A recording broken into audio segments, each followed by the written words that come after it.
যা শুনলে আপনি অবাক হয়ে যাবেন। হযরত ইব্রাহিম আলাইহিস সালামের পিতা আজর ছিলেন একজন কট্টর মূর্তি পূজক। তিনি নিজে মূর্তি তৈরি করতেন এবং সেগুলোর পূজা করতেন। একদিন পিতা আজর যুবক হযরত ইব্রাহিম আলাইহিস সালামকে ডেকে বললেন, বাবা, তুমি এই মূর্তিগুলো বাজারে নিয়ে গিয়ে বিক্রি করে আসো। তখন হযরত ইব্রাহিম আলাইহিস সালাম এখনও নবুয়ত পাননি। তিনি কৌতূহলবশত তার পিতাকে জিজ্ঞেস করলেন, আব্বাজান, এই মূর্তিগুলোর শক্তি ও ক্ষমতা কি?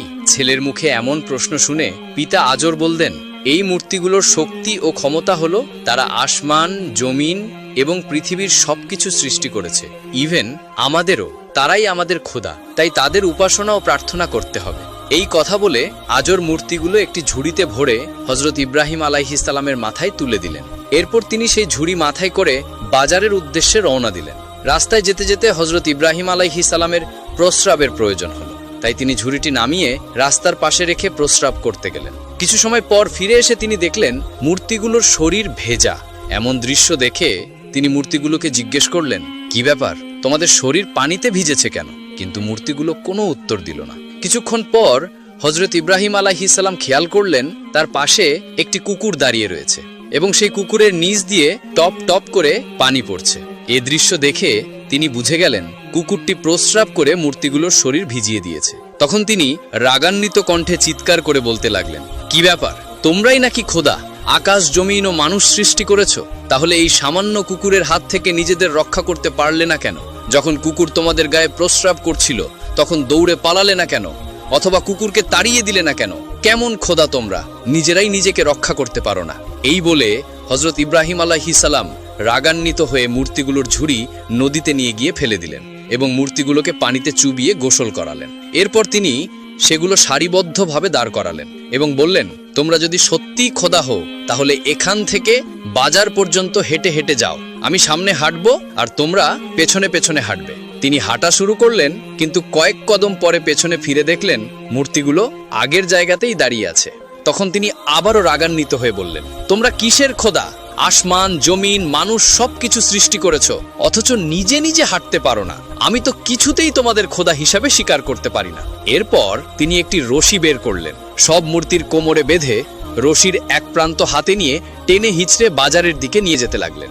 বেশ কিছুক্ষণ পর বাজারে পৌঁছে দেখলেন মূর্তিগুলোর অবস্থা খুবই খারাপ। কোনোটার হাত নেই, কোনোটার পা নেই, আবার কোনোটার মাথা নেই। এরপর তিনি সেই ভাঙা মূর্তিগুলো বিক্রি করার জন্য বসে পড়লেন।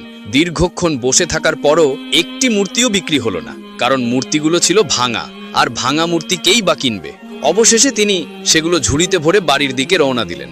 বাড়ি পৌঁছে তার পিতা আজর জিজ্ঞাসা করলেন, কি ব্যাপার, তুমি তো একটি মূর্তিও বিক্রি করতে পারোনি? তখন হযরত ইব্রাহিম আলাইহিস সালাম বললেন, মূর্তি বিক্রি হবে কিভাবে? এই ভাঙা মূর্তি কেউ কি আর কিনবে? আজর বললেন, ভাঙা কেন, তুমি তো ভালো মূর্তি নিয়ে গিয়েছিলে। তখন হযরত ইব্রাহিম আলাইহিস সালাম বললেন, আমি যখন এই মূর্তিগুলো বাজারে নিয়ে যাচ্ছিলাম তখন ঝুড়ির ভিতর তারা মারামারি শুরু করে দেয়। একজন বলছে আমার শক্তি বেশি, আর একজন বলছে আমার শক্তি বেশি। নিজেদের ক্ষমতা নিয়ে তারা ঝগড়া করতে করতে একে অপরের হাত, পা, মাথা ভেঙে ফেলেছে। তখন আজর বললেন, তুমি কি আমাকে বোকা ভাবছো? এই মূর্তিগুলো নিজেরা মারামারি করতে পারে, তাদের তো কোনো শক্তি নেই। তখন হযরত ইব্রাহিম আলাইহিস সালাম বললেন, আব্বাজান, যদি তাদের শরীরে কোনো শক্তি না থাকে, নিজেদের হেফাজত করতে না পারে, তাহলে তারা কিভাবে এই সুন্দর আসমান, জমিন সৃষ্টি করেছে? তারা কিভাবে মানুষের উপাস্য হতে পারে? আপনি কেন এই শক্তিহীন মূর্তিগুলোকে খোদা বলে মানেন? হযরত ইব্রাহিম আলাইহিস সালামের মুখে যুক্তিপূর্ণ কথা শুনে আজর কোনো উত্তর দিতে পারলেন না। তিনি চুপ হয়ে সেখান থেকে চলে গেলেন। এরপর হযরত ইব্রাহিম আলাইহিস সালাম প্রকৃত রবের সন্ধানে নিজেকে আত্মনিয়োগ করলেন। এত সুন্দর পৃথিবী কে সৃষ্টি করেছে? এত সুন্দর মানুষকে কে বানিয়েছে? এই প্রশ্নের উত্তর খুঁজে পাওয়ার জন্য তিনি ব্যাকুল হয়ে উঠলেন। প্রিয় দর্শক, আশা করি আপনাদের কাছে ভিডিওটি সম্পূর্ণ ভালো লেগেছে। ভিডিওটি সম্পূর্ণ দেখার জন্য অসংখ্য ধন্যবাদ। আমাদের ভিডিওটি ভালো লাগলে আমাদের চ্যানেলটি সাবস্ক্রাইব করে পাশে থাকবেন, ভিডিওতে লাইক দিবেন এবং কমেন্ট করে জানাবেন আমাদের ভিডিওটি কেমন হয়েছে। যদি কোনো ভুল হয়ে থাকে দয়া করে ক্ষমা করবেন এবং আমাদের ভুলগুলো কমেন্টের মাধ্যমে ধরিয়ে দিবেন।